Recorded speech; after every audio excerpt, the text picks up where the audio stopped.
Welcome back to Meet the Drapers. So, what did all of you out in TV land think of this amazing company? Would you want to pay $7,000 and get one of these 3D TVs, or what? Scott, what did you think? I think it's very interesting, and I think it's very clever, and it's a smarter way to go do that. I just, each company is going to have to go out and create their content, and then hopefully they have a leverage reason to go put it in place somewhere. And I was trying to think of what kind of company could roll this out in volume, and why would they? And everybody says, well, I'll do this if it becomes the thing, but making it the thing will be hard to do. Polly, what did you think?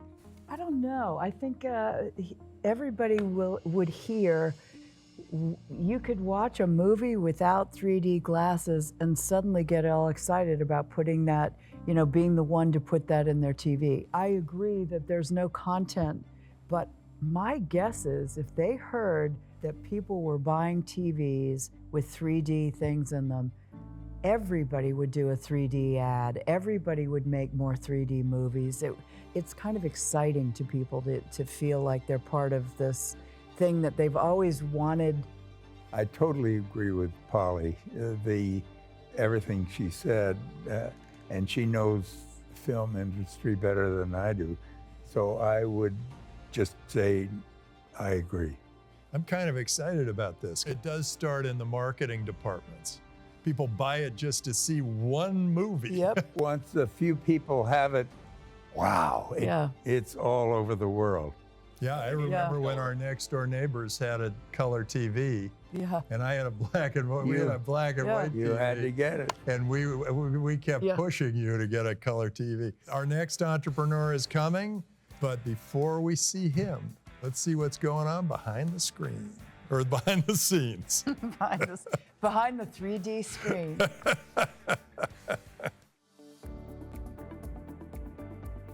Hi, my name is Alex Cree. I'm the creator and co-founder of Baozza.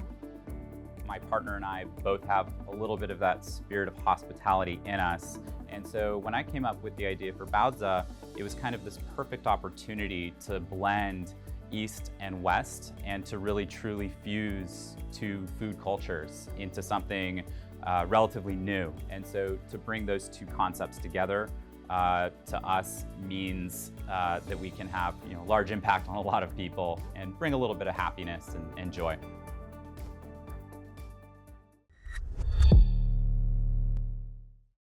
Okay, welcome back. We've got our next entrepreneur here. It's Alex Cree with Baozza.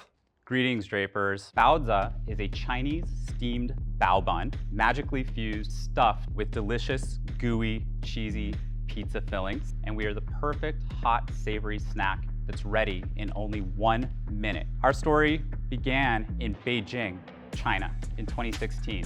We had this idea to fuse pizza and the Chinese street food called bao buns. We realized that people absolutely loved this fusion. We then moved into retail, small restaurants, ghost kitchen, delivery, and then we opened up a flagship retail location in Shanghai. We finally felt confident enough to take on the United States market, which is about a $5.5 billion a year market for frozen pizza and frozen pizza snacks. Are you in the Mavs games? I mean, can I eat this stuff when I'm watching a Mavs game? Not yet. We're working on food service distribution that would enable a lot of stadiums and places like that. What are your revenues so far?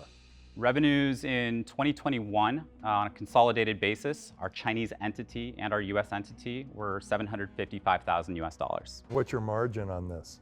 In the United States, gross margins currently a little over 35%. Do you have a different margin in China? There's a little bit less trade spend, but it's roughly the same. It's about that 35%. What is the net margin when you're at 35%? Really depends on the channel. Say the net margin right now hangs around kind of the 5 to 10% range. And how long are these things staying on the shelves, and how much sell-through do you have? It's a bit early to really, have too deep of an understanding. We don't have access to SPINS data, but the product seems to be moving quite well already.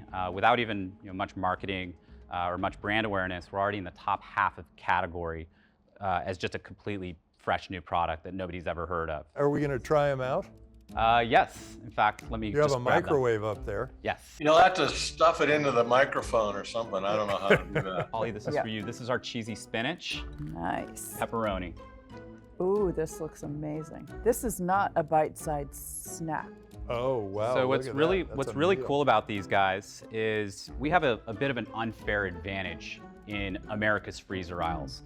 Big food companies have been trying to engineer their baked dough and their fried dough to be, more soft, more tender, right? You have a lot of food R&D that's gone into making this kind of rising crust. Well, we don't have that problem because we are a steamed product, right? One that's sold, 60 billion of these are sold per year in Asia, but Bao has not really made it super deep into the US. And so our unfair advantage is that we're adding moisture in the cooking product, which makes for a much more, a much better microwave reheating process. We take that a step further with a proprietary microwave steamer bag.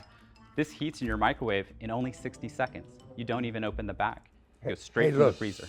I think this presentation is about as good as I've seen ever. But the taste of this, to me, is very bland and not really much. I mean, I wouldn't come back to it. Oh boy, mine lit I up. say a whole different. I have a different point of view. You had different You had their. things. We had their bestseller, which is the cheesy spinach. Pepperoni is actually our best seller. Oh, it is. Dad, pass me the pepperoni. He's not a pizza lover anyway. People care a lot about pizza based on the crust. So this is like a. So you lose the crust, so but you get got a this whole new Bao thing. This is And a it's a special little, dough. it's a little mushier than what you'd get in a pizza crust. It's designed to be soft and fluffy. So a steamed bao bun, it's almost spongy in its texture. What's the bao made of? Is it gluten-free or what is it, a rice based or No, what is it? it's made in a relatively traditional fashion. We got to work side by side with real bao pros for many years, but it's made out of wheat flour. Do you make it here in the US or you make it in China and fly it here? Both. So we have co-packing in China, which we've been working on since roughly 2017. That's how we kind of cut our teeth and learned how to make this stuff. And we have co-packing here in California. What's the biggest customer you have there? Currently, our largest customer is Sprouts. Harris Teeter is new. Meijer and Whole Foods, we think, are going to reset probably roughly around the summer, July period. Big Y and Price Chopper are kind of regional players. What's the barrier to entry for a pizza chain or any of the other packaged goods folks to just offer the exact product to what you're doing? I'm very glad that you asked that because these are very hard to make. There's a lot going on, and first of all, there's a lot of trade secrets. This product, there's a reason you get that stretchy cheese. Other people have tried and they don't do it. We've been at this for 4 solid years in the factories, polishing this. We have kind of the runway that others would be naturally late to, might not have capacity for, and would certainly have a hard time navigating to get to a product of our quality. Terrific. Well, they are delicious. And thank you, Alex, for being on Meet the Drapers. Thank you, Tim. Follow me on Twitter. I'm at Tim Draper. If you got a great idea, go ahead and send it to me. And who knows, you might be the next big contestant. We'll be right back after this.